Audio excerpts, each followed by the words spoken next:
Kobbie Mainoo's breakthrough season was incredible, so much so that he found his way into England's starting 11 at Euro 2024, just 7 months after his full Premier League debut. His second season was less spectacular. Under new manager Ruben Amorim, Mainoo struggled to find his rhythm, and now there are serious questions about where his future lies at Manchester United. There's been a lot of noise around Mainoo lately.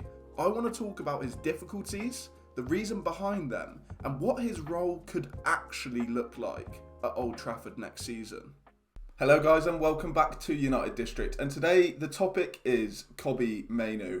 Now, United returned to pre-season this week, over the last week, and a lot of people looked at Kobbie Mainoo. He looks in good shape and they're wondering, come on, let's see if he can come back next season. In this video, I want to quickly go through last season, look at the struggles, because I do think there's some reasons which a lot of people overlook as to why he did struggle last year. I want to look at what Amorim actually thinks of him, because I think a lot of people as well, because of his struggles, just go, Amorim doesn't like him, he doesn't want to use him, he's going to get sold, etc. Whereas if we actually pay attention, he's got a clear view of Mainoo. So I want to go through those two, and then to finish off the video, we'll speak about where he actually fits in Amorim's plans and how he could potentially fit into the lineup next season. So, of course, first of all, he had a poor season last year. It was stop-start, he got a couple of injuries, and when he came back, of course, once Amorim came in, it wasn't entirely sure where he'd fit into the squad. Now, I think one major thing we have to consider in Mainoo's struggles is those injuries, and is his first full year of professional football. So obviously, he made his debut in November of the 23-24 season. It was amazing, played most games under Erik ten Hag, then went immediately to the Euros. He started on the bench for the first 2 games for Gareth Southgate's side, I think it was, but then he came into the starting 11. He was playing really well, starting games, until the final.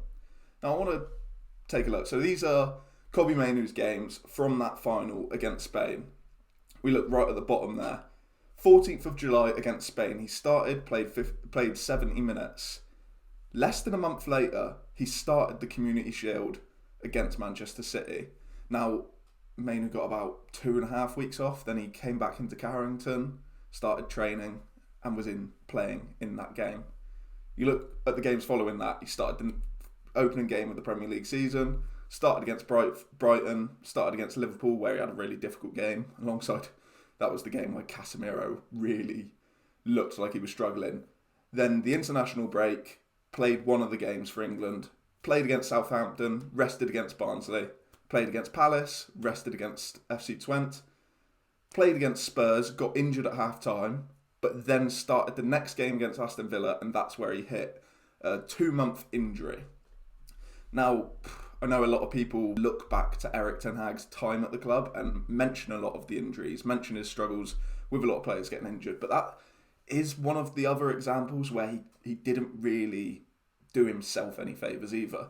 So Mainoo got injured. He came back around November when Ruben Amorim turned up, played some games deeper, struggled. And then Amorim kind of mentioned that he wasn't entirely sure on Mainoo in that deeper position because he looked a lot more energetic. He looked like he was enjoying his football in a couple of the appearances that he made in that number 10 position, which a lot of people liked as well. I think it was the Europa League game where he scored and assisted in a 2-0 win.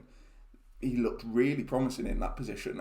But I think a lot of people have taken that as if to say that Amorim does not rate him at all in that deeper position. I do want to look at a couple of quotes from Amorim from back in April. So he was speaking about Kobbie Mainoo, and she says, when I see Kobbie Mainoo, I see him not like a full player in the moment because he's 19. If I say to Kobbie, no, you're done, you're the final player, I don't think I'm helping him. That's all. Now, some people will look at that and go, oh, he doesn't think Kobbie's the full player. No, we shouldn't think that Mainoo's the full player right now. That debut season was amazing, but, I mean, it was understandable for him to potentially have a bit of a slip in that set. It's pretty regular for young players to break through, have a really promising start, and then drop off a little bit once they've played, because they're not used to playing such high-level competitive football on a consistent basis. So it makes sense. But yeah, so Amorim clearly rates him, and I think this one's a little bit more interesting. So he was asked whether he thinks Mainoo can play in that midfield role, that deeper midfield pivot, and he said he can play there. Of course, we need it. We need to help him and find a little bit like Casemiro in this moment. He's playing better because we understand the way Casemiro can help. I think we can do that with Kobbie. So that's really interesting to me, and let me know your thoughts in the comments below as well. But because if we all remember, Casemiro really struggled in those opening months under Amorim, and it looked like he wasn't really going to play at all. But then Amorim adapted. He learnt a little bit more about how Casemiro should play, how you can get the best out of him, and then he became a pretty important player for the back end of the season. So he's learning more about someone like Casemiro. What's to say that the same can't be said for Kobbie Mainoo, that he learns more about how to use Kobbie in those deeper roles, which we will get onto a little bit more in a second. But yeah, I just think that just because Mainoo struggled during Amorim's first season in charge, and that's all Amorim almost had to go off of, because he got thrown into the club mid-season. He has to assess what he's got. He can't really be focusing on what Mainoo done the season before, because he clearly wasn't in the same shape, which obviously had something to do with being overplayed. Like, obviously this isn't all of it. It was from the previous season. He was playing every single week for Ten Hag for several months, and I mean, we can't really blame him, because Mainoo was one of our best players that year. But it's almost natural that he comes down and has a bit of an off period. So we've looked at Amorim's quotes, we've looked at why Mainoo actually might have struggled, of course alongside not really having that position defined yet. But I also want to look at how he actually will fit into the squad. So this is ideally, I'd say, how a lot of people would have imagined Mainoo's role to be when Amorim first came in. You probably have the front three players over here, so Cunha, Mount for the moment, Ahmad over here, Dorgu over here, Xerxes. Bruno Fernandes playing deeper as the more attacking player, and Mainoo almost acting as that number 6. I think that's what a lot of people expected his role to be, because at his best in that first season, Mainoo was able to drop into these spaces, get pressured, and turn a player, play that pass. He was able to just break that initial line of opposition pressure, which, I mean, really, in possession under Amorim's system, is exactly what you need that player to do. So I do think it will be interesting to see whether Mainoo is trialled in this role. I think a lot of people would expect potentially him to get minutes in that Fernandes role, the one a little bit higher than the deepest midfielder, and whether that is Fernandes or Casemiro comes in here and Bruno plays higher, maybe Cunha will even be playing up front. So I think there's different solutions, and I think that's a really important bit to note about Kobbie Mainoo this coming season, because of course we're not in the Europa League, so there are less games for squad players, which he seems to be right now. But there's a lot of moving parts in Amorim's system. I don't think there's many defined positions for players. I think Cunha's going to be in the starting lineup most games, but that could also come as a striker if United don't get a big, well-known, established number 9. Cunha could play games up there. Bruno could move forward. You could look at Mbeumo maybe playing wing-back or at striker. That is if he comes in, fingers crossed. You can look at Fernandes coming forward.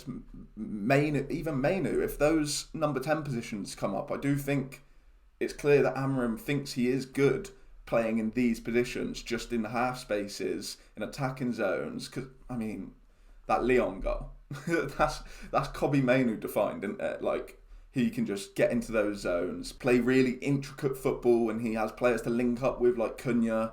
I think we are going to see him in those attacking 10 roles. So I guess my question to you guys, and yeah, let me know in the comments below, do you think Mainoo needs a defined role in this team? Do you think next season Amorim needs to say to him, listen, you're my right 10, you're going to be fighting Mbeumo for that spot or fighting Mason Mount for that spot, you're a right 10, I want you to stay there.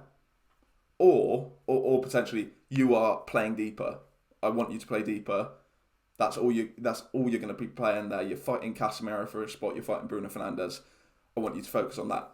Is that better, or do you think that Amorim, and I think this is more likely, is going to think he's 20 years old. He needs game time. He does need game time. He doesn't need to be overplayed, but he needs enough game time. I'm going to let him develop in both positions.